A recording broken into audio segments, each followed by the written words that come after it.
There are two kinds of pity. One is nothing more than the impatience of a heart that doesn't want to get involved. A kind that is not really pity at all, but a means of self-defense. A refusal to accept someone else's misfortune.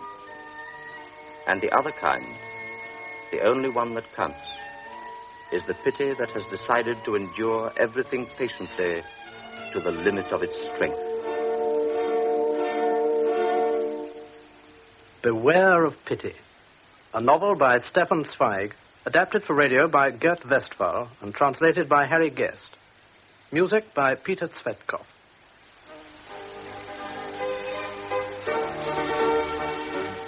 The scene is a small town in Austro-Hungary just before the outbreak of the First World War.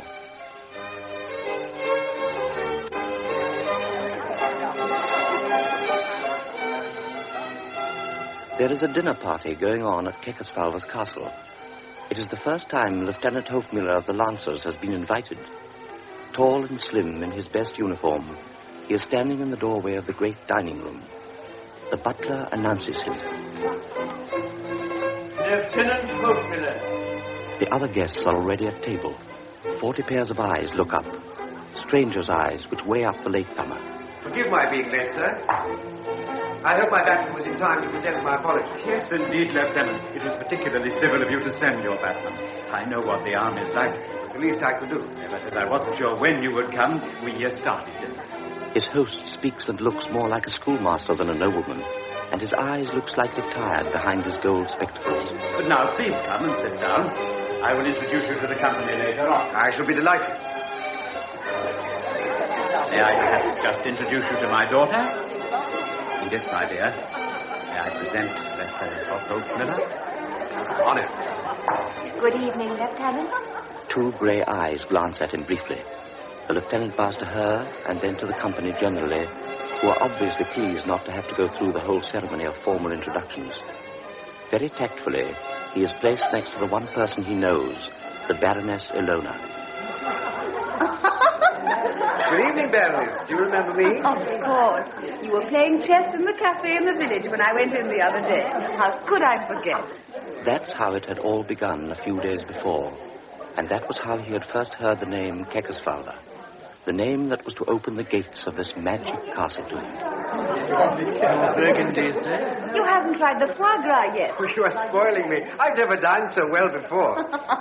When she laughs, the air sparkles. Her arms are bare, and his hand occasionally touches hers, not always by accident. This is a wonderful evening, Baroness. Will you have a maraschino, Lieutenant Hofmiller? Champagne, please. After a glass of champagne, I feel that I can... I drink your health, Lieutenant. May I have the honor of this dance, Baroness? Her eyes say yes even before he makes his bow. Her arms soft and cool. He leads her into the drawing room.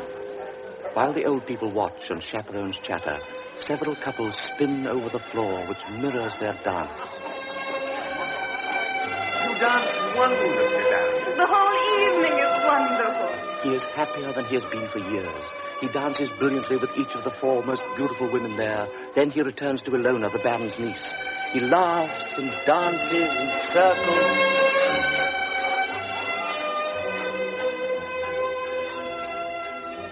Suddenly, he hears a small silver chime as 11:30 strikes. Something occurs to him. I have forgotten to dance with the Baron's daughter. She's not dancing. She is not in the drawing room. She can't have left. She's the daughter of the house.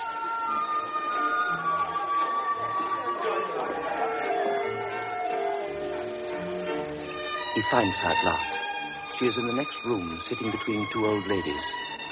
It is just because the flowers near her are so warm and crimson that the lieutenant is aware how pale her brow is under the auburn hair.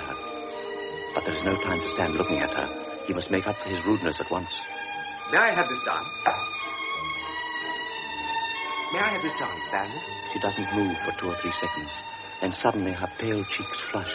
She closes her mouth tightly. Only her eyes continue to stare at the lieutenant. Baroness? With a convulsive movement, she clutches the table and the vase of flowers totters. At the same time, something heavy falls with a clatter from her armchair to the floor. Oh, dear. Oh, my poor child. Crippled. I can't dance like the others anymore. The two old ladies take hold of her gently. She lets go of the table and falls back in the armchair. She is still crying. I'm sorry. I didn't realize. I'm sorry. Neither of the old ladies bothers to glance up at him, and the lieutenant wheels out of the room. Suddenly, he sees Ilona's face before him. Have you gone out of your mind? Didn't you see? Didn't you know? No, I didn't. I didn't. This is the first time I've ever been here. Edith is a cripple. She can't take two steps without her crutches. And you go and ask her to dance. But, Ilona, I didn't do it on purpose. Oh, please tell her how sorry I am. You must. I couldn't know. I only saw her for a second at the dinner table. Please explain. Ilona! But Ilona has gone hurriedly through the dancing couples. They'll all know in 5 minutes. Soon everybody will be talking about what I did. The servants will gossip about me, and by tomorrow the whole regiment will know. He decides to run away now, before the couples have left the floor. Before he sees his host, he stumbles towards the door and runs through the hall. Are you leaving us already, sir? The lieutenant flings his coat over his shoulders and runs out. In front of the castle, he stands for a moment in the cold wind, his heart full of shame. I don't know how I managed to get back home. I can only remember the first thing I did when I got there.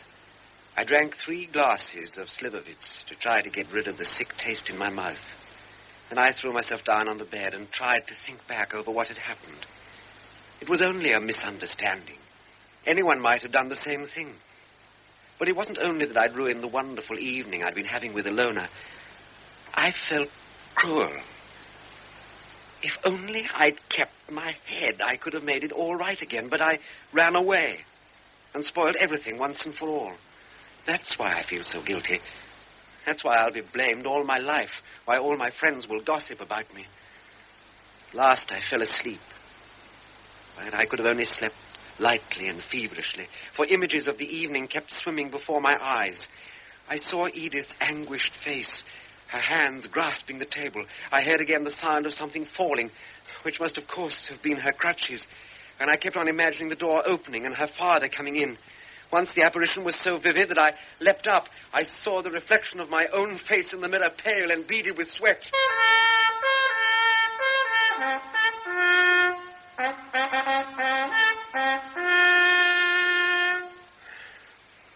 But in the light of day, you can think more clearly than you can in the dark. You are not haunted by ghosts once the sun is shining. And perhaps no one else noticed. Only poor Edith, and of course she will never... He suddenly thinks of something. Quickly, he changes his uniform, brushes his hair, and hurries past his astonished batman. But, sir, I've got your coffee. He goes down the stairs 3 at a time, passes the sleepy soldiers on their way to see to the horses, goes out through the gate, and runs to the flower market in the square. Just look at those roses. And fresh in this morning. Smell them. Have you ever seen better? Oh, they are beautiful. How many would you like? All of them. Oh, If you just make up a bouquet, or better still, could you arrange them in a basket, do you think? oh, but of course. Oh, then I'll be off. If you'll arrange them as beautifully as you can and send them straight away, I'd be very grateful. Good morning. But Lieutenant Hofmiller, sir, not so quickly, sir. Where am I to send the flowers? You haven't given me the address. Oh, sorry. They are to go to the Baroness Edith von Kekesfalva. Ah, yes, of course, Baroness Edith. The Kekesfalvas are my best customers. Do you want to send a little message? Yes. Please forgive me. No, that won't do. No point in reminding her of the incident. Just put my card in with them, will you? Just my card. The flowers took all that remained of his month's salary. He would have to avoid Grossmeyer's cafe for a while, but at the moment he doesn't mind. In fact, he's pleased that his stupid behavior should be costing him so much. So he goes back to the barracks and pours out his coffee. I had to warm it up again for you, sir. He goes through the morning's duties punctiliously, but without much enthusiasm. At lunchtime, on the way to the mess, his batman runs after him. Lieutenant Hofmiller, sir. This has just come for you, sir. He hands him a long rectangular envelope of blue paper with just a hint of perfume. On the back is a coat of arms. The writing is precise and sloping. A woman's hand. Dear Lieutenant Hofmiller, thank you for the lovely roses. I didn't deserve them. They are far too beautiful. I keep on looking at them. Please come to tea any afternoon you like. You don't need to tell me in advance when you are coming because, unfortunately, I am always at home. Edith von Kekesfalva. Her handwriting looks gentle. He remembers the way her narrow hands clutched the table. He remembers her pale face. Dear Lieutenant Hofmiller, thank you for the lovely roses. Please come to tea any afternoon you like. How discreetly she ignores his appalling indiscretion. How tactfully she herself refers to her infirmity. Unfortunately, I am always at home. Unfortunately, I am always at home. She is a real aristocrat. I must go and thank her for the invitation. Today is Thursday. Then I'll pay a visit to her on Sunday. Sunday? No, I'll go on Saturday. On Friday, he is in the drawing room up at the castle. Ilona greets him and takes him to Edith. The crippled girl is sitting in the same armchair by the green jade table. There is a white fur rug over her lap, which hides her legs. Good afternoon, Lieutenant Hofmiller. Edith smiles at him. She has probably been rehearsing this scene. I hope I'm not disturbing you, Baroness. This is their second meeting, perhaps a fatal one. Please sit down, won't you? Can't help noticing the embarrassed way she stretches out her hand to him over the table. She hasn't forgotten. What can we offer you, Lieutenant? Tea or coffee? Whichever you are having. No, it is for you to choose. Well, I prefer coffee, if I may. And Ilona leaves the room to tell Joseph. The lieutenant is embarrassed. He doesn't dare look at Edith. Won't you sit down, Lieutenant? Oh, thank you. I want to thank you for those wonderful flowers. See how beautiful they look in that vase. And I want to apologize for the way I broke down yesterday. I was so ashamed I couldn't sleep a wink. Oh, you meant it so kindly. How could you possibly have known? Anyway, you guessed what I was thinking. You see, I was deliberately sitting where I could see the dancers. And the moment you came in, there was nothing I wanted to do so much as to dance. Oh, I love it. You see, when I was young, I danced very well. I still dream I'm dancing every night.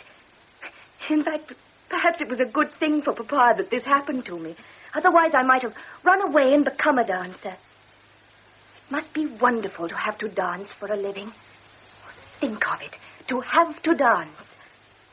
I collect all the pictures I can of the great ballerinas. Saharet, Pavlova, Kasavna. I've got pictures of them all. I'll show you.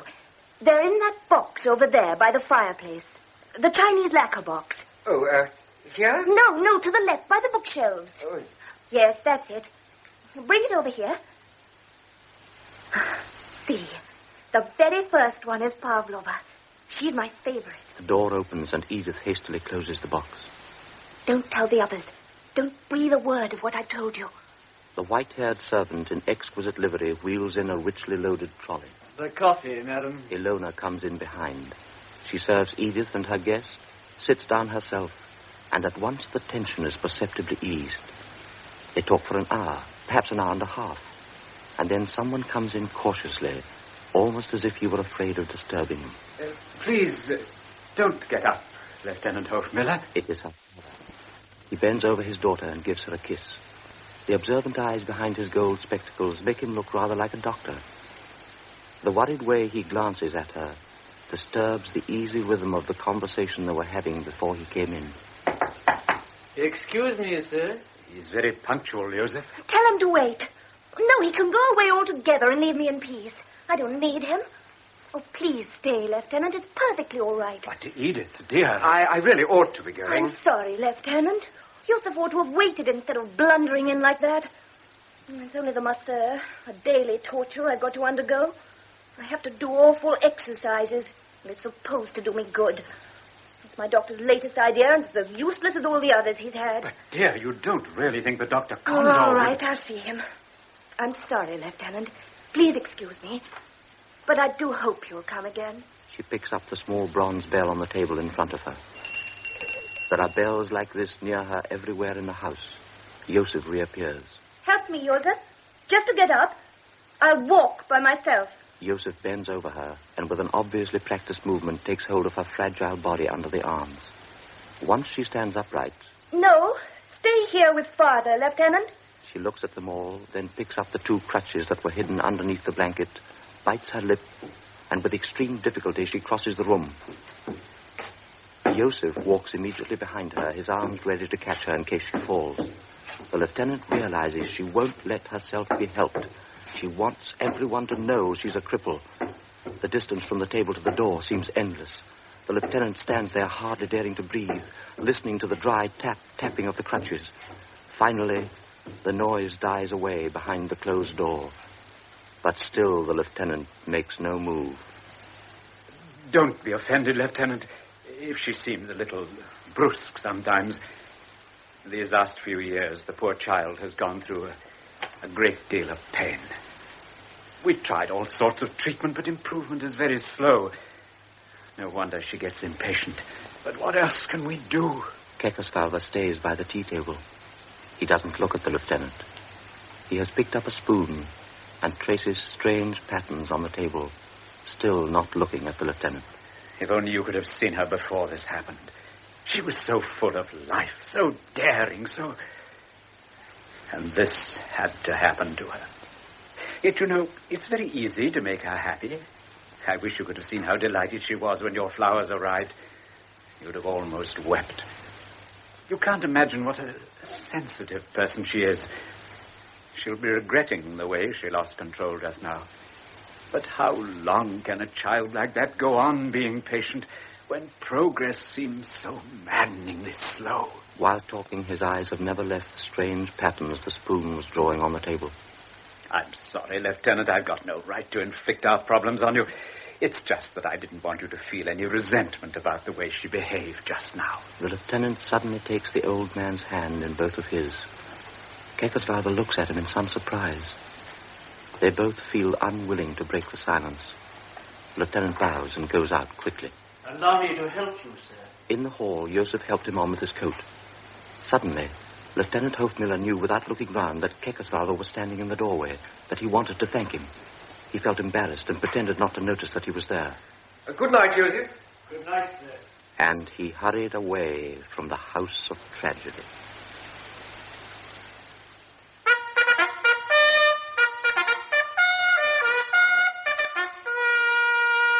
Second formation! Go out! I love riding. Your blood runs warm though the air is cold against your face. The smell of the dew, the smell of the fields. Your breath steams in the morning air. This is the best time of the day to ride. But today, it's as if some other hand were controlling my reins. I can see the square walls of Kekesfalva Castle, and perhaps someone in the castle can see me. Someone I hurt because I wanted to dance, and someone I might be hurting today because I can ride. No. Stay here with Father, Lieutenant. I don't seem to have the courage to enjoy my health anymore. Second formation! Start! That tug on the reins was the beginning. It was, as it were, the first symptom. He had been infected with pity.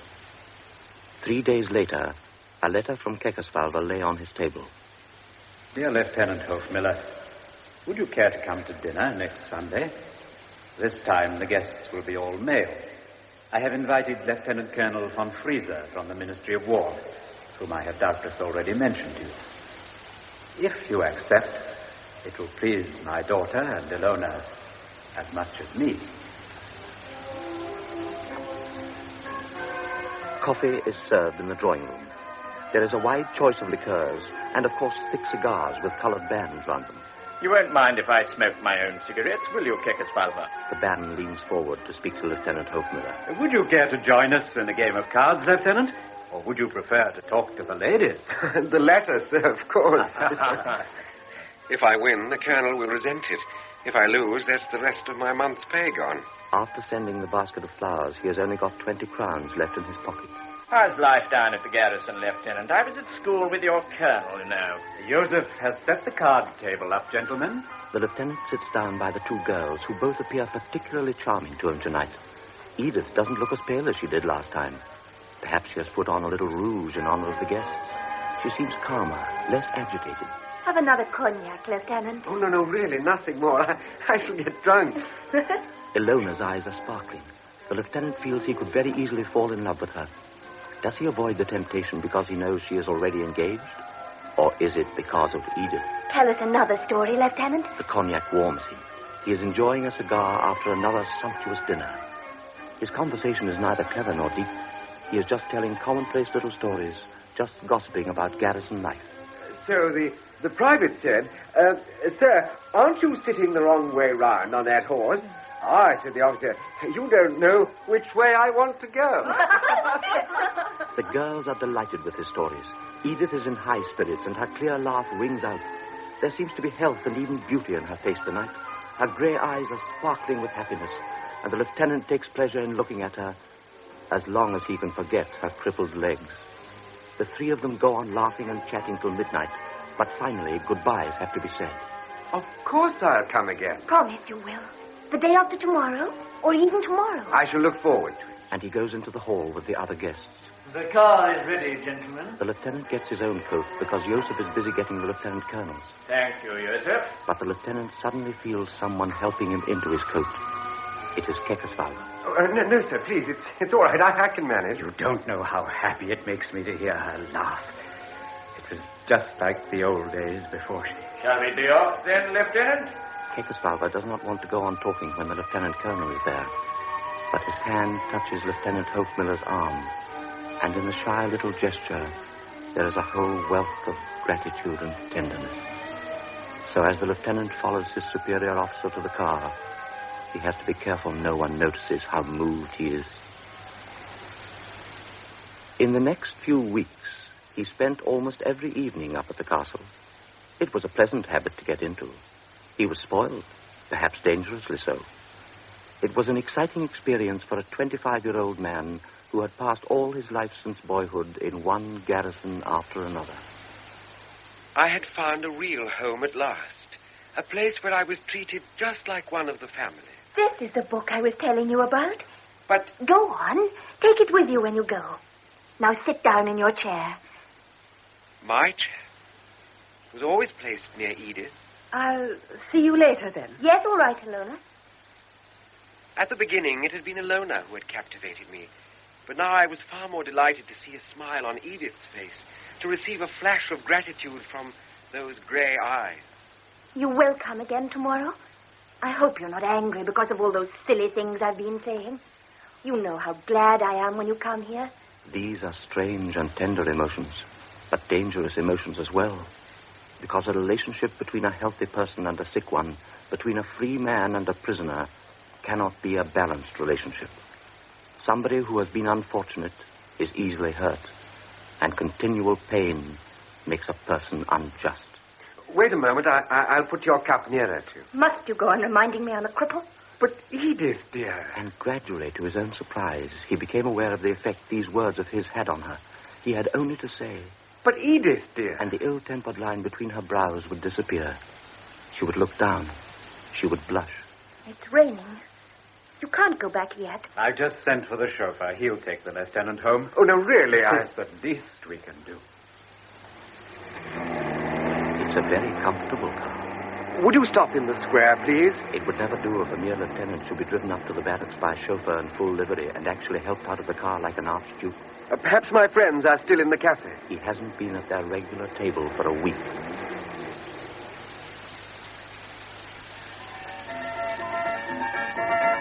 The front room of the cafe is already in darkness, but in the billiard room at the back, lights are still burning under green shades. And there his friends still are, Lieutenant Ferenc, Lieutenant Yotzi, and the regimental doctor. Hello, Tony. You honor our sordid table with your presence. A coffee for me, please, Grossmeyer. Oh, it's new. Well, the best bit of news is that you've deigned to put in an appearance at last. Look, Tony's got his best uniform on, and he's wearing patent leather shoes in this weather. Oh, it's supposed to be pretty good up at the Baron's place. 5-course meal every night, so our friend the chemist says. Caviar, champagne. It's a bit different from the stuff we've had to put up with. You know, Tony, we'd underestimated you. I must say you might spare a thought for us. You might just drop a word in the old man's ear, you know. I've got a couple of friends I'd like to introduce you to. I hope at least you've brought back some cigars. No, I haven't. Still, have a cigarette. He takes out his cigarette case without thinking. It had been his 25th birthday the day before, and the two girls had found out. So when he had picked up his napkin at dinner, he had felt something heavy inside. It was a gold cigarette case. Well, look at that, Yossi. Real gold. Oh, and look at this. There's an inscription. To our dear friend Anton Hofmiller, with many happy returns of the day from Ilona and Edith. You'd have only got a box of matches from me. Would you care for another game of cards? Oh, do you hear that? He wants another game at 12:30 when the plate is closing up. The rich don't worry about time. Of course, his friends hadn't meant it unkindly, but something had been destroyed in him. His confidence. Up till now, I'd thought I was going to the castle to give and to help. Yotzi and the others take it for granted I'm a parasite. I oughtn't to have accepted that gold cigarette case. Nor the silk scarf. An officer oughtn't to allow expensive cigars to be slipped into his pocket at the end of an evening. What about the horse? God, I must speak to the Baron tomorrow. I'd forgotten he'd said something about lending me a horse. That chestnut mare of yours now, Lieutenant. Which, of course, I'm still paying for. It's not a very good horse, is it?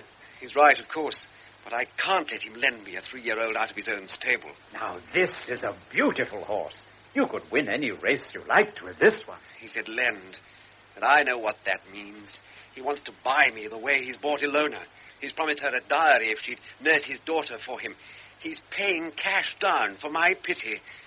And I hadn't noticed how I was turning into a complete parasite. He has forgotten how the old man touched his sleeve in the hall that night. How he smiles each time he comes into the room. A complete parasite. He has forgotten the obvious sincerity of the two girls. Well, I shan't go up there tomorrow. Why didn't you come yesterday? There must have been a good reason for keeping us waiting all day. Otherwise, you'd have rung us up. Oh, of course I would have done, only we had an inspecting officer down, and then I'd hoped to get away at 5, but the colonel wanted me to put a new horse through its paces for him. Oh? Did the colonel like this horse? Well, I don't know whether he... That's enough of these lies. There was no inspection yesterday. At 4:30, you were in the cafe, and they certainly didn't bring the colonel's new horse in there for you to look at. At 6, you were still there, playing cards. Our chauffeur saw you. I'd sent him to find out where you were. I thought you must be ill, or you would have telephoned. Now you're saying to yourself that I'm on edge. Well, I can't bear to be kept waiting. That's why I sent the chauffeur. I'm not ashamed to tell you all this, yet you think up all sorts of stupid lies. Edith, my dear, it was just... Look, let me explain. No, I don't want to hear any more of your lies. Why didn't you just say, I don't want to come yesterday? I don't want any sacrifices. I don't want you to feel you have to come up here and give me 2 hours of your pity every day. If you want to come, then come. And if you don't, then stay away. But don't make up ridiculous stories about inspections and new horses. Now, let's close the subject. Give me a cigarette. The lieutenant's hands are usually firm and steady, but now he gropes uncertainly for a cigarette, and his hands tremble as he tries to light a match. What's the matter? Why are you trembling like that? How could my silly outburst have moved you? Papa's right. You are a remarkable man. The door opens softly and Kekesfalva comes in. He might have heard the last few remarks, or perhaps it is just the usual shy and guilty way he approaches his daughter. I should like a word with you, Lieutenant, if you please. You don't mind, my dear, if I take your guest away from you for a moment? I have no claim on the lieutenant. I'll say good night, then. We'll go to my study. That is, if you don't mind. Oh, not at all. I should be honored. Sit down, Lieutenant. Sit down, please. I have a great favor to ask of you. I know I've got absolutely no right to trouble you. You hardly know my family. You can refuse, of course. He has taken his glasses off. Without them, he seems naked and defenseless. But I've trusted you right from the start. You were a good person. You were considerate. Oh, Yes, you are. When you're as old as I am, you have only to glance at somebody and you know him through and through. But I didn't ask you whether you'd be willing to listen to my request would you? But of course. Thank you. Do you know how this happened to Edith 5 years ago? No. My wife had been dead for some time. Perhaps it was fortunate. She would never have been able to bear it. Of course, I didn't know that it would last this long. Think how much we all respect doctors these days. Almost every day you read in the paper some new miracle they can do. So, of course, you don't doubt that they can do the simplest thing possible. Cure a child who's born healthy and who has always been healthy. I never believed that God would permanently harm an innocent creature. You've tried every kind of medical advice, I suppose. Of course, we would travel miles to see any famous doctor. They've tried this and that. They've said there's hope. They've taken their money and gone away again. And everything stayed exactly the same. Well, there has been an improvement, I must admit, but no one has been able to cure her completely. Only one has really persevered with her. Dr. Condor. Perhaps you've heard of him. You were in Vienna for some time, weren't you? Yes, but I haven't heard of him. I can't tell you whether he's a better doctor than all the others, but I do know that he is a better human being. He's got a burning desire to be stronger than disease. And not because of ambition like the others, not to get rich or get a title. The old man has become very excited. His eyes, still unprotected by his glasses, have taken on a gleam of violent enthusiasm. He's a marvelous man, I tell you. He once undertook a case where he wasn't successful. He'd promised that he would save the sight of a woman who was going blind. And when she did eventually go blind, he married her. Think of that. A young man marrying a blind woman 7 years older than himself. Oh, she wasn't beautiful. She was penniless, neurotic. She'd been nothing but a burden to him. You could see what sort of a man he is and how fortunate I am to have found somebody like him. He will help her if anybody can. And pray God he can. The old man joins his hands together as though in prayer. Now, Lieutenant, this is the favor I want to ask you. It's just because Dr. Condor is such a good man that I feel anxious. I'm always afraid that he considers my feelings and therefore won't tell me the whole truth. I am old now and none too well myself. I must know if I shall live to see my daughter walk again, completely cured. I must know that. I can't go on with this uncertainty. He stands up and crosses to the window. The lieutenant knows this movement now. When Kekesfalva feels tears coming into his eyes, he turns away quickly. He doesn't want pity any more than his daughter does. Forgive me, I didn't intend to say as much as that. Yes, Dr. Condor arrives tomorrow from Vienna. He will examine Edith about midday and leave by the night express. I thought it would be a good idea if you were to ask him quite casually, as a stranger, someone quite disinterested, whether she will ever be completely cured, and how long he thinks this will take. I don't think he would lie to you. He doesn't need to spare your feelings, but naturally you mustn't let him know that I've spoken to you. Will you? Will you do this for me? Yes, sir.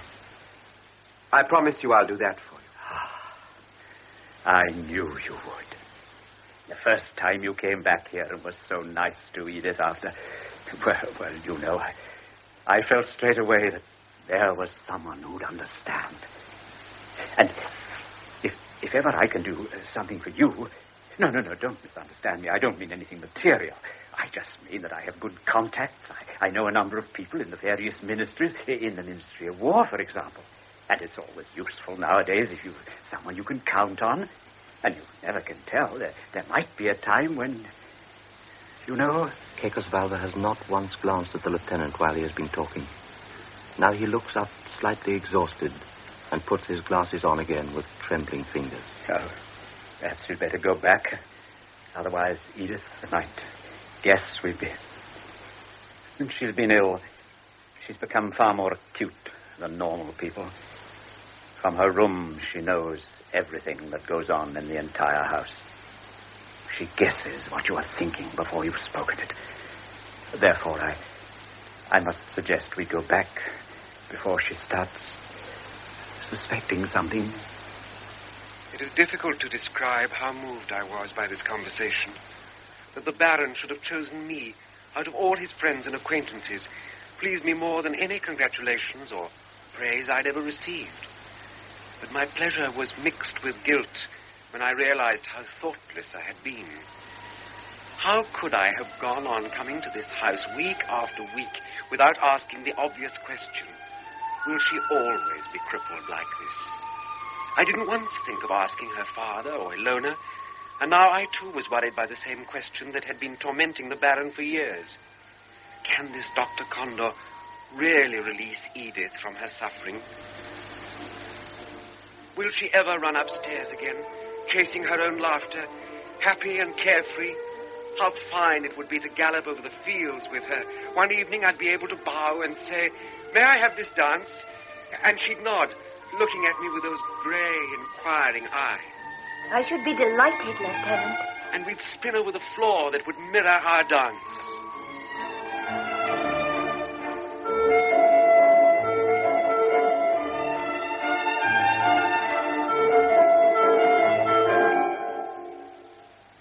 I impatiently counted the hours till I could speak to Dr. Condor and learn the truth. Dr. Condor was a disappointment. A thick-set little man, short-sighted and bald-headed, wearing a crumpled grey suit dusty with cigarette ash. His eyes looked rather dull behind cheap-looking steel pince-nez. At the end of the evening, the lieutenant found no difficulty in leaving the castle with him. No, please don't order the car, Baron. I'd really prefer to walk. I need some fresh air. I spent the entire morning in the hospital and then caught the train to come here. And of course, I will take the lieutenant with me. No, really, I ought to be off. I'm on duty very early tomorrow. Well, if it's all the same to you, we'll walk. You know, our host ought to get more sleep than he does. A full moon stood in the sky, a polished coin of silver in the starless night. Their feet crunched on the frozen gravel. Condor didn't break the silence until they had shut the garden gate behind them. Poor Kekesfalva. Perhaps I was a little short with him, but he'd have kept me there for hours if he could, asking me 100 different things, or rather the same thing 100 different times. And I simply couldn't stand any more. You expect questions and complaints the whole time from your patients, and you've got a stock of comforting phrases for them, just as you've got sleeping tablets or painkiller. But no one makes life so impossible as relations who always want to know the truth. I have explained over and over again that I've got a very serious case at the moment in Vienna, a matter literally of life and death. Yet he telephones every day and insists on speaking to me personally, trying to wrench some hope out of me by force. Forgive me, Doctor, but I would like to ask you something, if I may. You know the case better than anybody. Is Edith's paralysis incurable or not? Condor looked up sharply. The lieutenant had to lower his eyes. Had the doctor suspected Kekesfalva's request? It always comes to this in the end, doesn't it? Curable or incurable? For me, there is no such thing as an incurable disease. There are only diseases that aren't curable now. 3 months before I took my degree, my father died. He'd been in constant pain for years, diabetes. Now, just listen. A few days ago, I was at a conference, and we heard a lecture about some experiments that are being carried out in America and elsewhere, and apparently with very satisfactory results. So within a decade, it is hoped we will be able to cure diabetes. Or at least to keep it in check. Now, do you think I'd go on plaguing Edith with new methods all the time if I didn't hope to cure her eventually? So you believe she'll get better? Which means you must have already noticed a certain improvement. Nonsense. Have you noticed any? You've known her for a few weeks. Remember, I've known her for 5 years. But the Baron described... Don't you know how cunning doctors are? When we haven't the faintest idea what to do, we keep the patient occupied. Unfortunately, nature becomes our accomplice and deceives the patient as well. But I've seen myself how well she can walk now thanks to your electric bars. No, they helped me, not Edith. I needed them at the time simply to keep the old man patient. I had to gain time. Her father thinks I can work miracles, and you yourself question me now as if I knew all the answers. But, Doctor, You're shocked? Well, I'm sorry.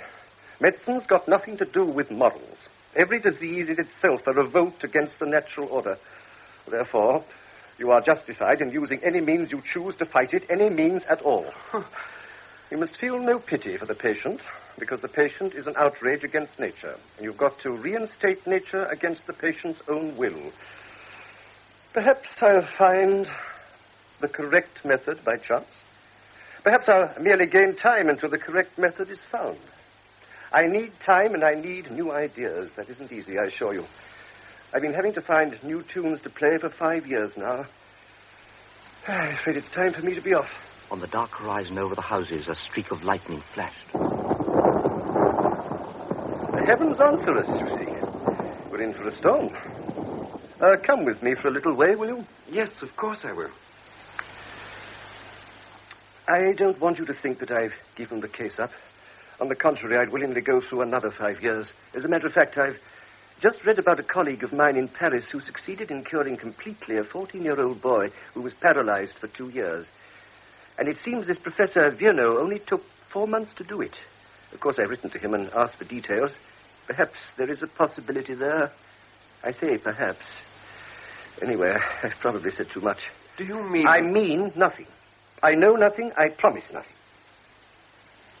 Thank you for your company. You'd better go back quickly, otherwise you'll get soaked. And without shaking hands with the lieutenant, the doctor hurried away into the station, visibly annoyed. Condor's prophecy was correct. There was going to be a storm. The lieutenant hurried through the small park that lay between the station and the barracks. He had almost reached the gates when, in the bright second of a lightning flash, appeared the figure of the old man, bareheaded, his gold spectacles gleaming. Baron! What in heaven's name are you doing here? Didn't you say you were going to bed? No, I couldn't sleep. I wanted to... But you must go home quickly. The storm's going to break any moment. Isn't your chauffeur here? Yes, over there. Oh, well, hurry. If he drives quickly, you'll be home in time. Now, come on. Yes, I'll come, but first tell me, what did he say? Well, what did who say? Dr. Condor. You asked him? Oh, yeah, tomorrow. I'll tell you tomorrow everything he said, every word. Now, please, come to your car. But the old man staggered like a drunken man and collapsed on the bench.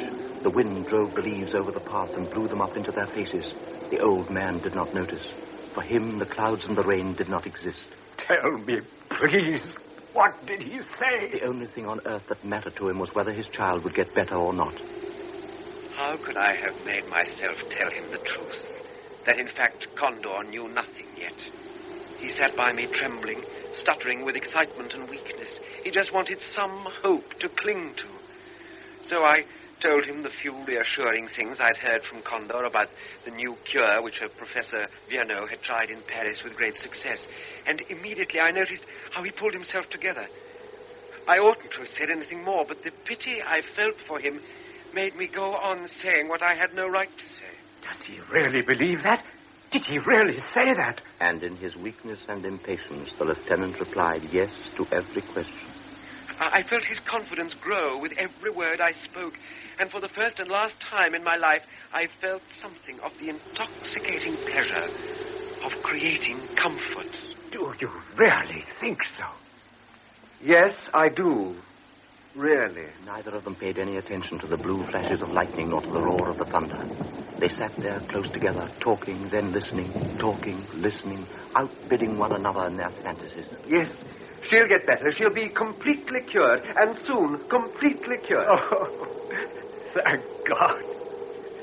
Thank God. Then the gust of wind that announced the real storm swept past them, and they were enveloped in a swirling cloud of dust. Now you must go home. They ran to the waiting car. The chauffeur helped the old man get in.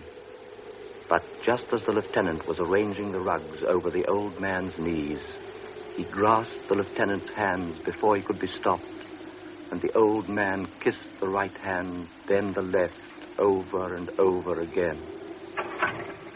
Until tomorrow, then. And the car roared away as if driven by the ice-cold fury of the wind.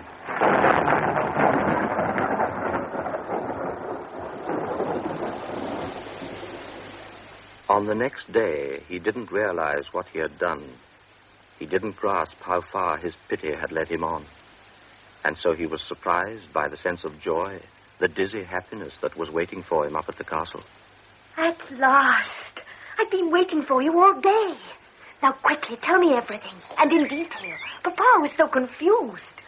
Do you know, he came and woke me up in the middle of the night. You ought to have seen him. He was laughing. It was so good just to hear him laugh with happiness. Then Ilona arrived. Yes, and we laughed and talked till it was dawn. Now tell me, what is this new cure? He stood appalled. What had Condor said? What could he himself have said? What was it that pity had forced out of him to make this house bright with gaiety again, a distracted man feel young again, and a suffering girl think she was well? What's the matter? Why are you hesitating? What did Dr. Condor tell you? You know already. It's very good news. But when will he begin? How long does the treatment last? There's no definite time limit. Dr. Condor only spoke in general terms about the method. He doesn't know yet.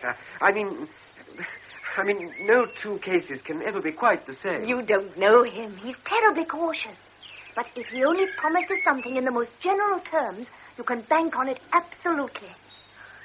Oh, you just can't imagine how I feel. Edith was transformed, but the lieutenant was confused and worried by what he had done, and yet at the same time pleased to have done it. As in a dream, he walked back to the barracks. Seeing his batman, he smiled at him and gave him a crown before he'd had time to open his mouth. Oh, thank you, sir. There's a telegram come for you. He tore it open with unwilling fingers. There were very few words in it.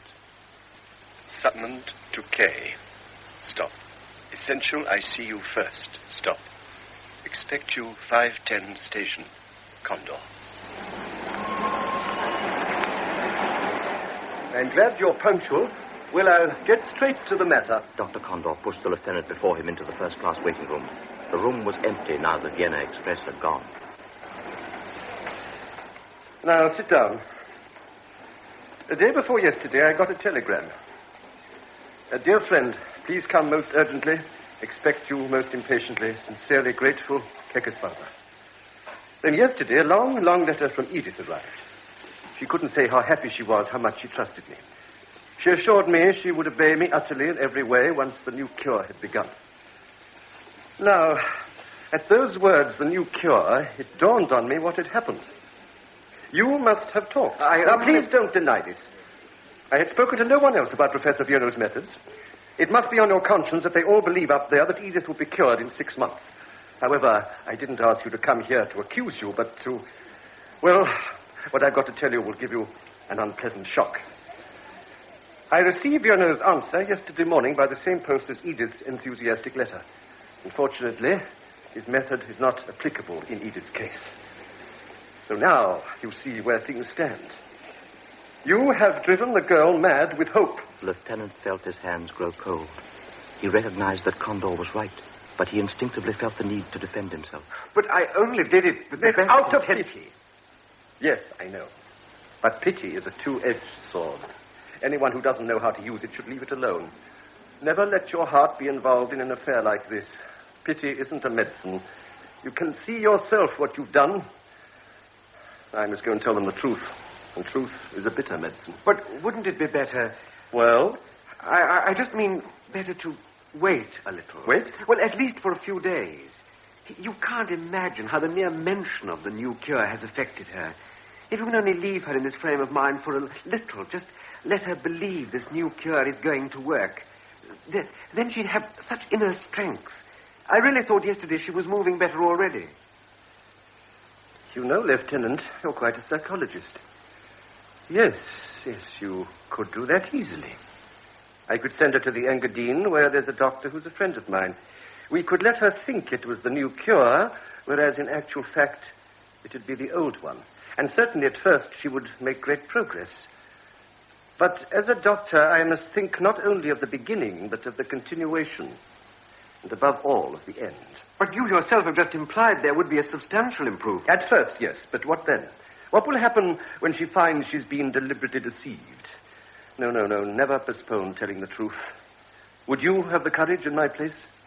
Yes. I wouldn't tell her the true facts of the situation until she had made that initial improvement. She'll have to know the truth sometime, and her disillusionment will be 100 times more dangerous. In fact, the shock might be greater than she could bear. This could endanger her life, Lieutenant. Will you accept such a responsibility? Yes, I will. I'm absolutely convinced that it will help Edith immeasurably if she can be made to believe in an eventual cure, just for the time being.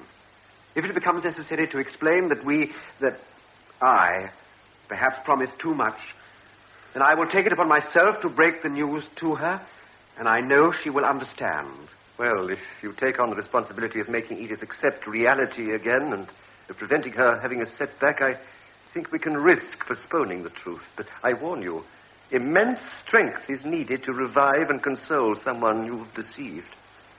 Can I rely on you to stand by me unconditionally? Unconditionally. Good. Then I shall advise her to try a cure in the Engadine, but I shall explain that Virnow's method is in no way proven, and that neither she nor her father must expect a miracle to happen. If in spite of that, they insist on putting all their faith on a cure, then it is up to you to clarify matters. Well, that settles it, then. It's time I was going.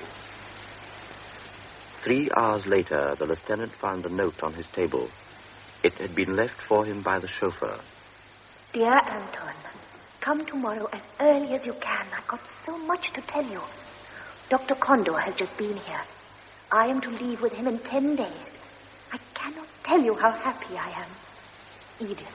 Everything went according to plan, as by now the lieutenant rather feared it would. An enthusiastic welcome greeted him the moment he entered the garden. Why are you bringing me all those flowers? I'm not a prima donna. Oh, aren't they lovely? Well, we're off to the Engadine in 10 days' time. I'd always known that those electric baths and massages were no use. But now you'll see. Why don't you say anything? You just sit there looking stupid. Sorry, looking shocked. Just like the day before yesterday.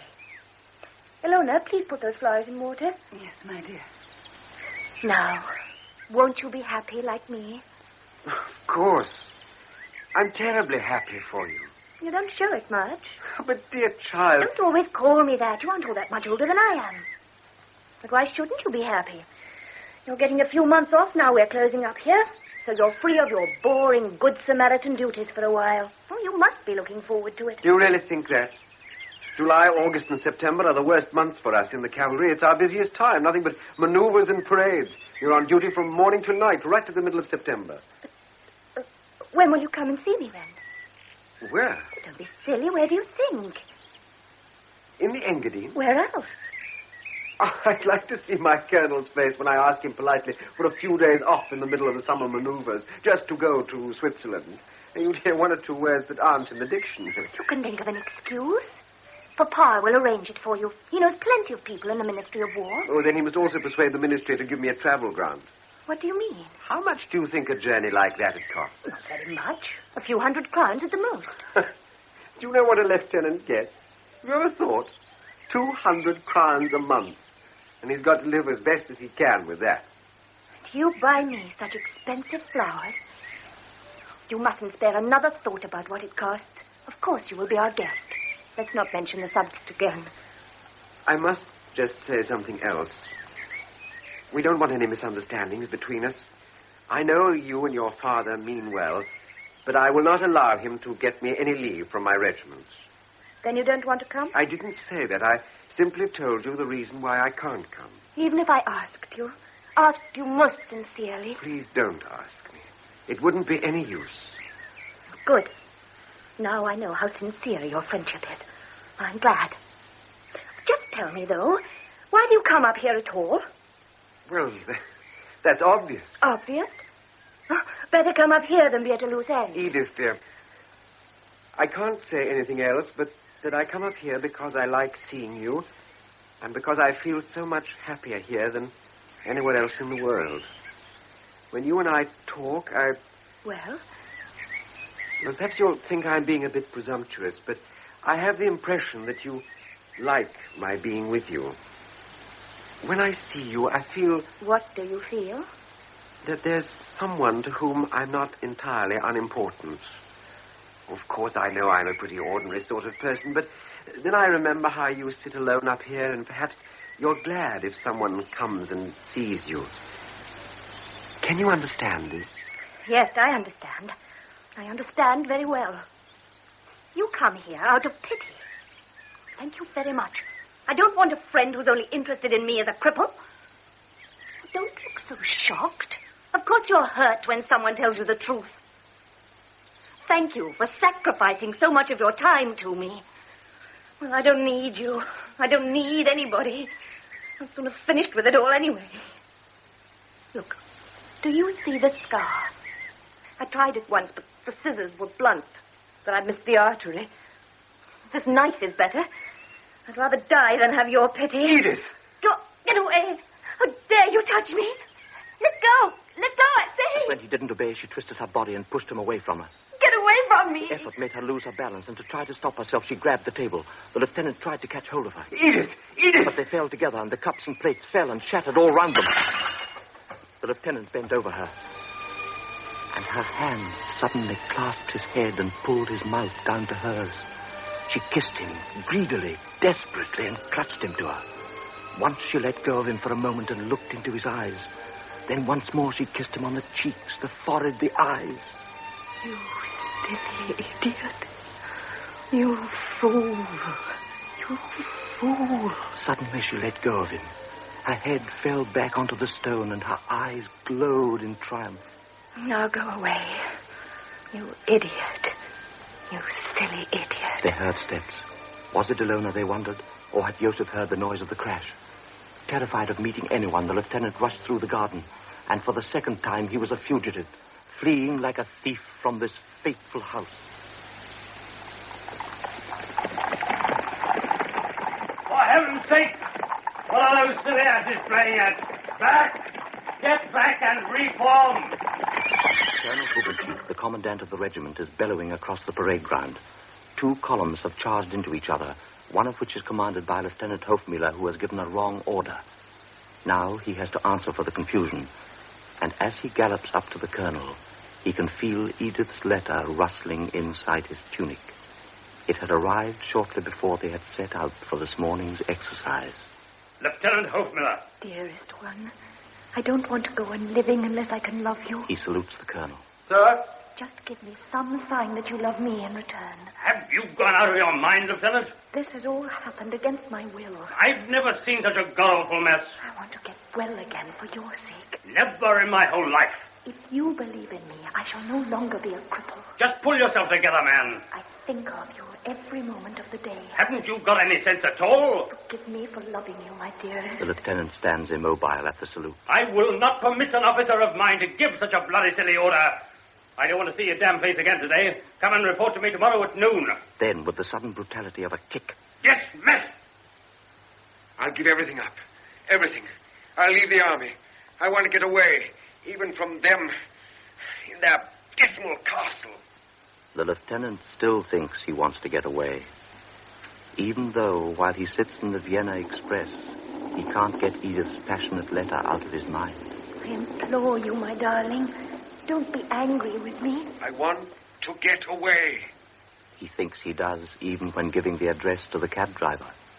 Dr. Emmerich Condor, Floriangasse 97 in the 8th. And the cab rolls through the streets of Vienna.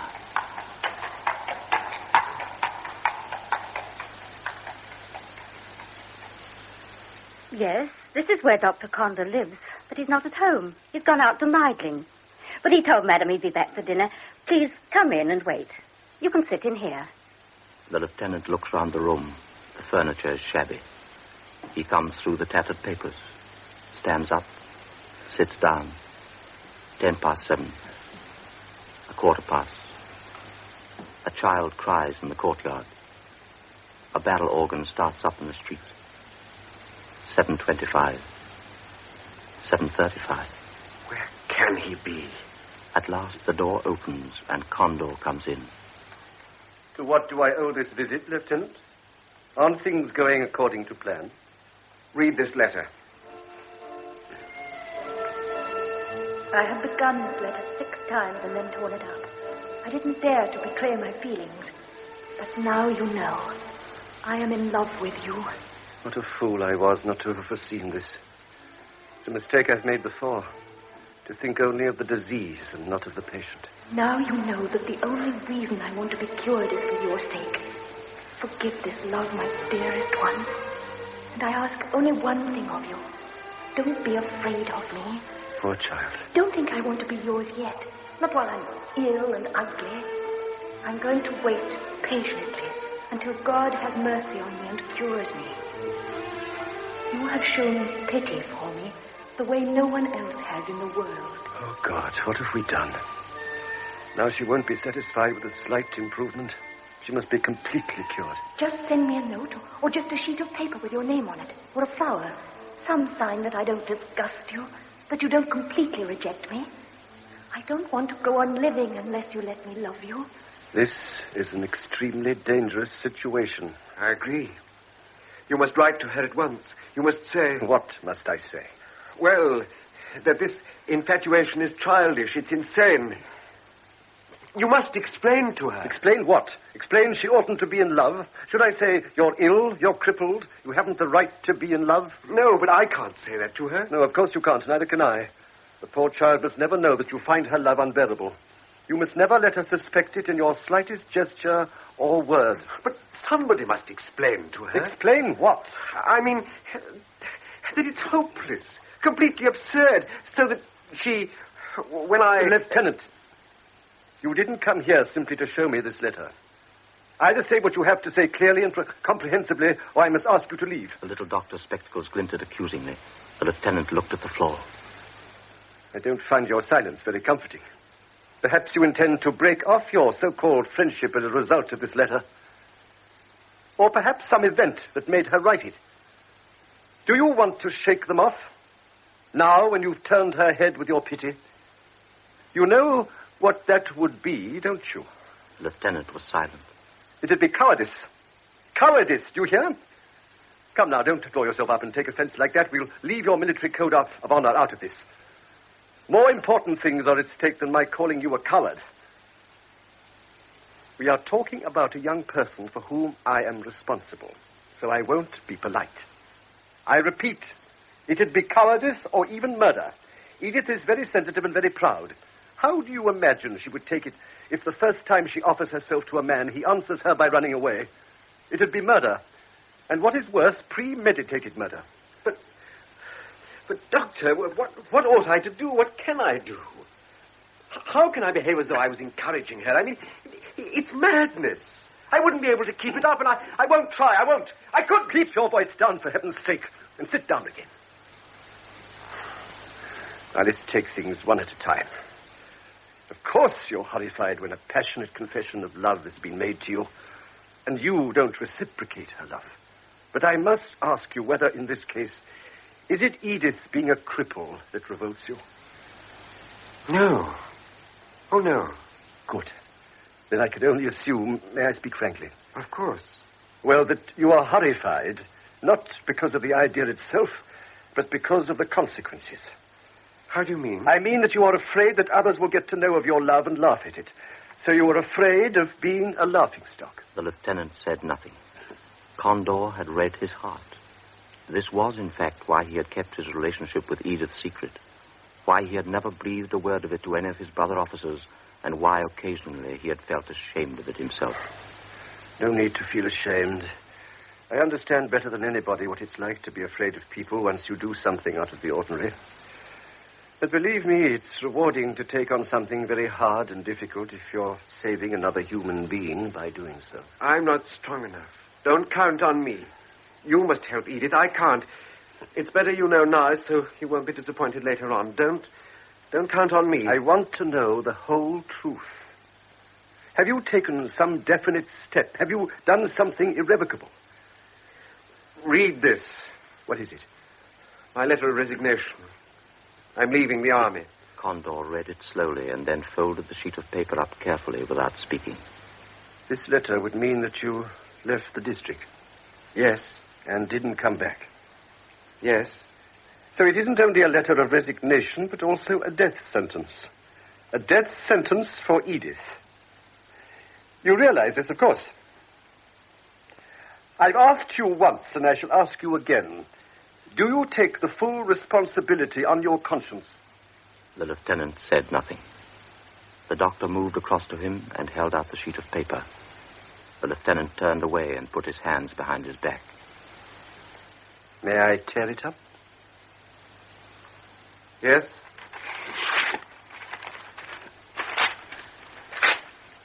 I think we have prevented a tragedy.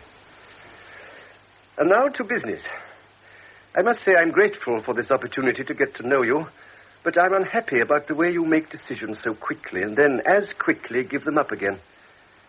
But don't do anything sudden from now till Edith goes to the Engadine. And above all, don't let her guess from anything you say or do how this love of hers disturbs you. I don't think this is a difficult request. 7 days of self-control to save a girl's life. Will you do it? Of course I'll do it. And if something should crop up, I mean, if your strength fails or if Edith suspects and loses her confidence, you may send for me at any hour of the day or night. I'll know what it's about. And now I must go to my wife, otherwise she'll worry. Even after so many years, I must be careful never to offend her. Somebody who's been hurt by fate once can so easily be hurt again. The doctor stood up and put his hand on the young man's shoulder. I'm glad you came to me and didn't just run away from her. After all, you can run away from anything, but you can't run away from yourself. Goodbye.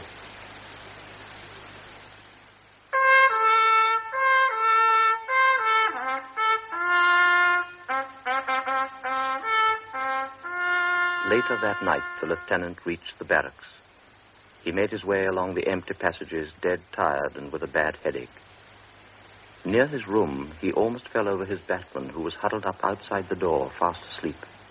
Lieutenant Hofmiller, sir. There's someone to see you. Baron! At last, Lieutenant, at last. Where have you been? We've had the most terrible day. Forgive my coming here, but... What's happened? Is Edith... She won't go. She won't try the new cure. But why? She says she won't be tortured any longer. She won't be lied to anymore. She won't be cured. Do you know why? She says, I want to remain a cripple. There's no point in my getting better because he feels nothing but pity for me. Now he had said it, and there was silence in the room. Then the old man moved suddenly and awkwardly. He lurched out of his chair to his knees, and as the lieutenant hurried to help him up, the old man took his hands in his. You must help her. You're the only one who can. Be merciful. She might do something violent to herself. She tried it twice already. You're the only one who can save her. But of course, sir, if you want, we'll go to the castle straight away and I'll try to persuade her. But tell me what I'm to say to her, what I'm to do. What you're to do? But don't you really understand? She offered herself to you. She wrote to you and you didn't answer. Oh, why are you so heartless? Is she really so unattractive? Is the whole thing unthinkable? You'd have everything a man could wish for. I'm old and sick. Everything that I possess will be yours. All I want is for her to have somebody when I am gone. Baron, I swear to you, no one could be fonder of your daughter than I am. It's just that... I mean, it's pointless if I say anything today. At the moment, the only thing that's important is that she should be cured. But then when she is cured... The lieutenant sensed danger. If he promised anything now, he was committed. But in the same moment, it occurred to him that her hopes were based on deception. Yes, when she's cured, of course. Then I should come to her myself. May I tell her that? Once again, the lieutenant sensed danger, but he no longer had the strength to withstand Kekesfalva's pleading. Yes. You can tell her.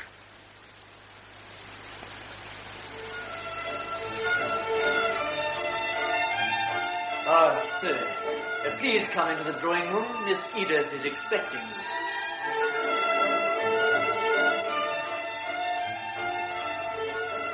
Thank you. You have saved Edith's life.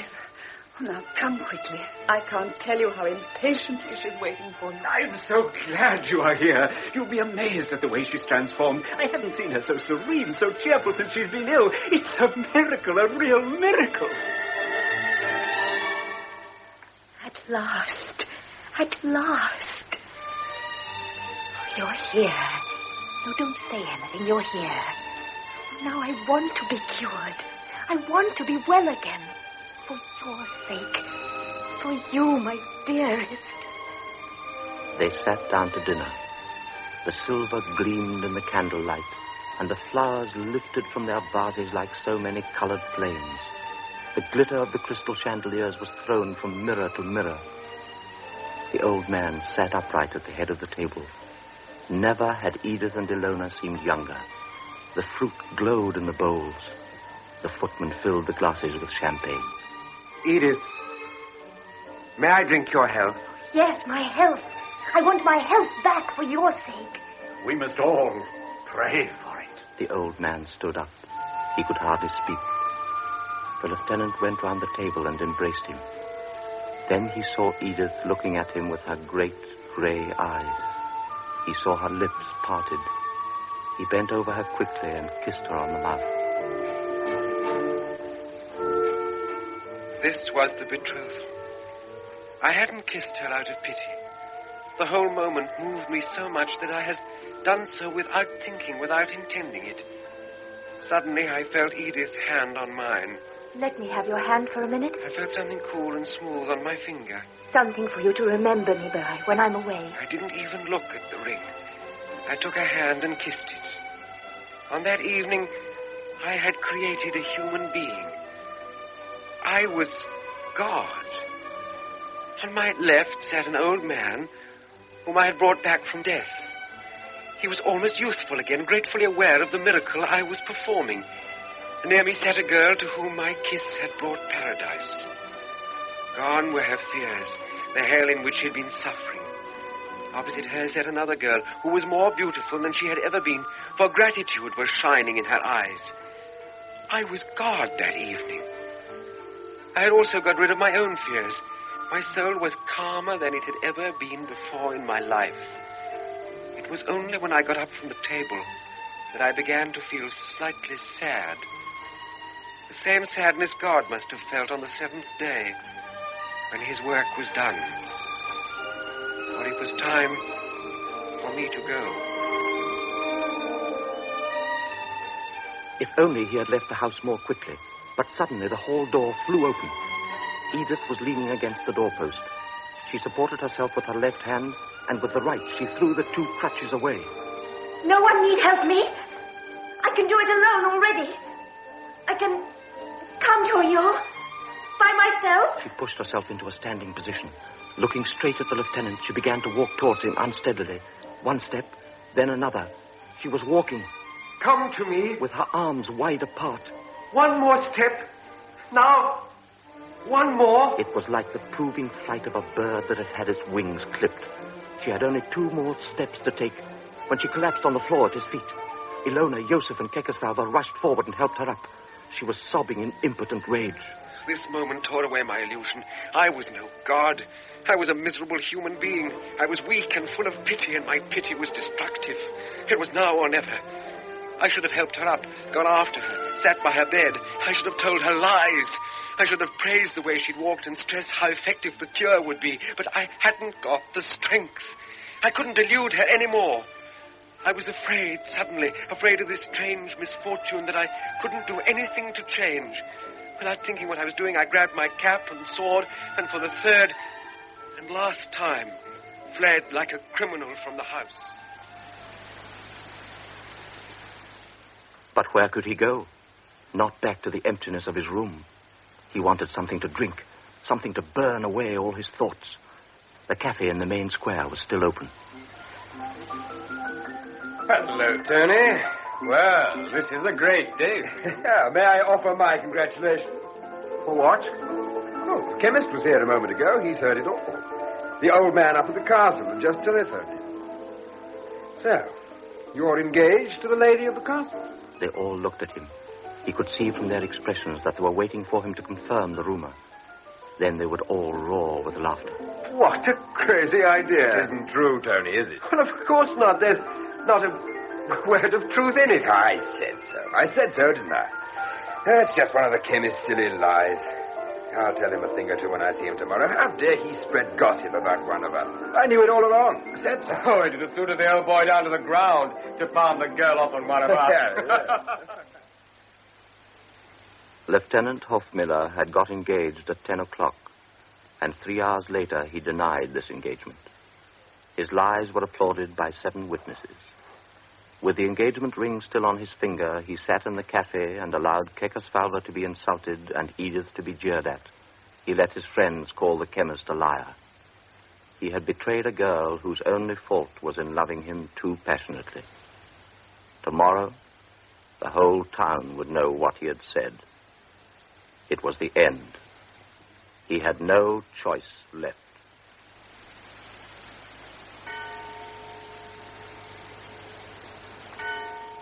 Lieutenant Hofmiller. Sir? This is a new fashion, is it? To wear your overcoat unbuttoned? I won't tolerate sloppy behavior. All my officers must be correctly dressed at all times, even at 2 o'clock in the morning. Understand? Sir? Dismiss. I said dismiss. Have you got ears? I request an interview with you, sir. At 2 a.m.? It must be an ugly story to be that important. All right, come to my room. We'll settle this easily. Tomorrow I'll send for all 7 before they set foot on the parade ground. And when I've finished with them, God forgive the man who remembers what you said to him. I'll see the chemist separately, explain you were drunk and hadn't the foggiest notion what those 7 chaps were asking you. That's point 1. Point 2. Have you been getting up to something with this girl, eh? Know what I mean? No, sir. Right. Well, we're in the clear. Tomorrow you disappear from this place and go to the reserve regiment at Czeslau. I'll write you the order and give you a letter to their CO. What I'll say is no concern of yours. All you've got to do is to disappear. I'll take care of the rest, right? Come here at 5:30 sharp and I'll give you the letter. Then you're off. Understand? Sir?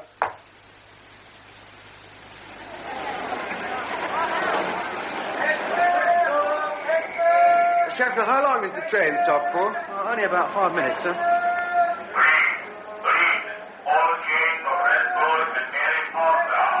Where's the telegraph office? Third door on the left, sir.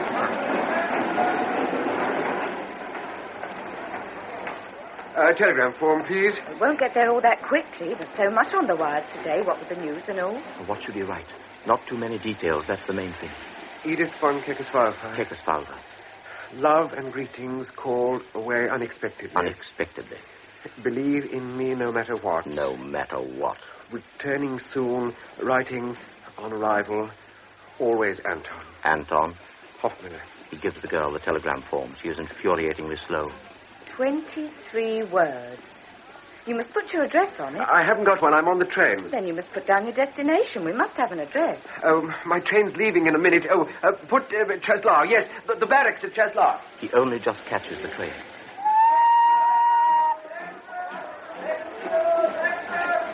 He is about to ask what the news is when the train moves off. He sinks back on the cushions of his first-class carriage, exhausted after 2 anxious days and 2 sleepless nights. She can't be uneasy now. She must trust him. That evening in Czeslau, it is as much as he can do to climb the stairs to his hotel room. He falls into his sleep as into a gulf. Gradually, out of the darkness, a dream formed. I can't remember how it began. He was standing in a room. I think it was Condor's waiting room. And suddenly he could hear Edith's crutches tapping rhythmically. At first it was a long way away. As if it were out in the street. Then it came nearer and nearer. So terrifyingly near at last that it seemed just beyond the door. He woke up sweating with fear.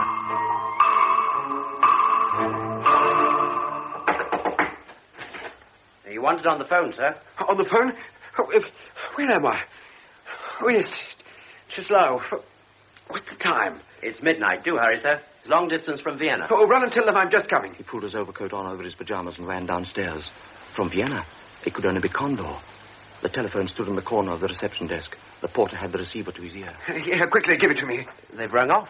Hello? Hello? He couldn't hear anything, just a distant crackling and buzzing. Hello? Hello? Nothing. He waited, listened, pressing the instrument to his ear. At last. Are you through? No. Hold the line a moment. I'll try and connect you. The line hummed and crackled. There was nothing. Suddenly he heard, very far away, but very clear. Higher command, Prague.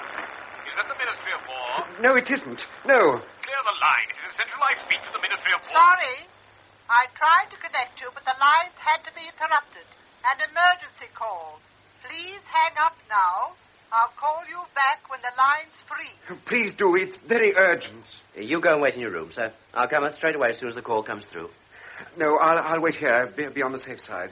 He waited half an hour. He was shivering with disquiet and cold, yet he was sweating. Vienna. What could Condor want? The lieutenant refused to wait a minute longer. He went to the phone furiously. Hello? Hello? Has my call come through? Which call? Vienna. It was from Vienna more than half an hour ago. I'll inquire. Hold the line a minute, please. The minute seemed an eternity. Hello, caller. I can't seem to find out anything yet. If you replace the receiver, I'll ring you back as soon as I know. A few more minutes. It takes no time for a man to die or for a continent to be plunged in war. The lieutenant was feverish. Every second seemed vital. Yes, hello? I've inquired about that call. It's been cancelled. Cancelled? But why? Why ring me up at 12:30 and 1:30 cancel the call? Something must have happened. I must know. He was afraid of the time and distance separating him from Condor. Shall I ring Condor myself? No, not in the middle of the night. His wife would be worried. He probably realized it was late himself, and he'll ring again in the morning. He nodded to the porter and staggered back to his room. Physically exhausted and yet wide awake in himself, he threw himself down on his bed. He lay there, afraid of each step in the corridor, of every noise in the street. Finally, he fell into a deep and dreamless sleep.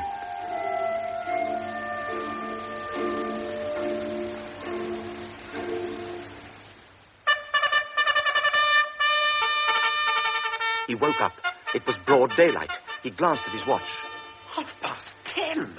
I was supposed to report to the CO at 10. He put on his uniform and rushed downstairs past the porter. Sir, they... No, later. I've got to go to the barracks. But, sir...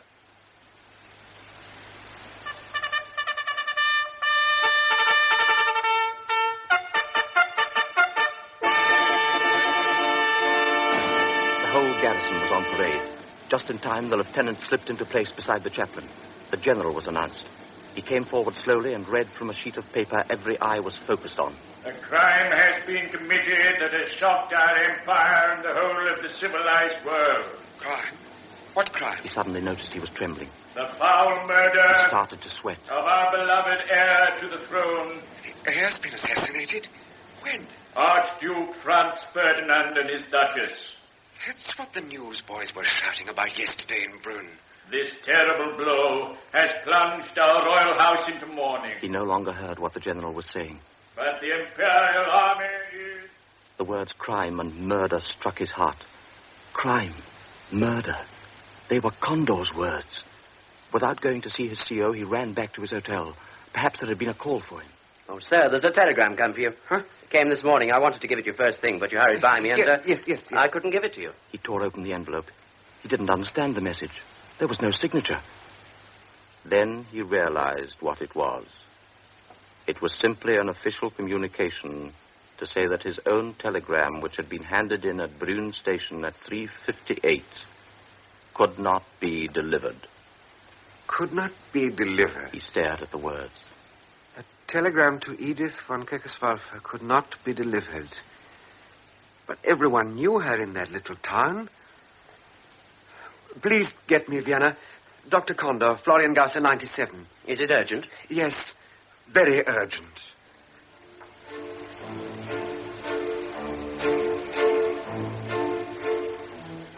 In 20 minutes, he was through. In 5 minutes, he knew everything. Directly after he had left the cafe, his friends had gone round to the chemist's house, woken him up, and accused him of being a liar. The next morning, feeling very angry, the chemist had gone up to the castle and told Kekesfalva everything, believing he had been misinformed. The two men quarreled violently, and their argument was so loud that Edith heard the whole thing through the open windows. She probably made up her mind then, but she kept on behaving serenely and even cheerfully. She did ask Joseph secretly to get in touch with the barracks and ask when Lieutenant Hofmiller would be back, and whether perhaps he hadn't left a note. The orderly reported that Lieutenant Hofmiller had been posted elsewhere for an indefinite period and hadn't left any sort of message for anybody. This had decided her. In the afternoon, she had herself taken up to the top of the tower.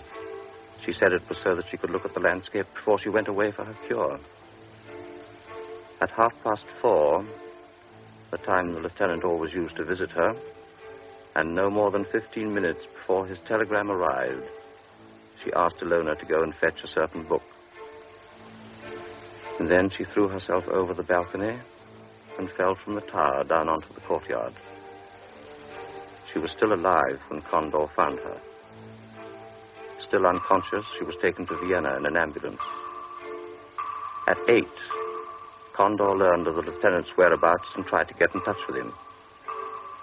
But on that fatal July night in 1914, when the heir to the throne was assassinated, all the telephone lines were commandeered on urgent state business.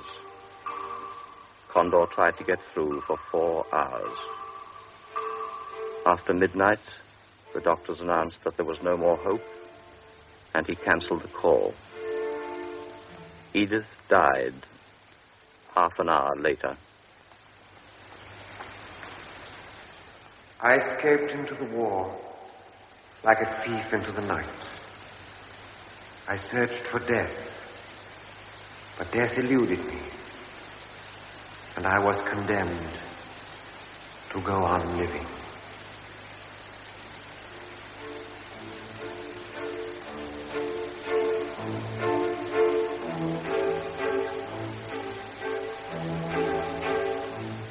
In Beware of Pity by Stefan Zweig, adapted for radio by Gert Westphal and translated by Harry Guest, the commentator was Simon Lack, Lieutenant Hofmiller, David Peel, Baron Kekesfalva, George Hagan, Edith, Sheila Grant, Dr. Condor, Rolf Lefevre, and Ilona, June Tobin.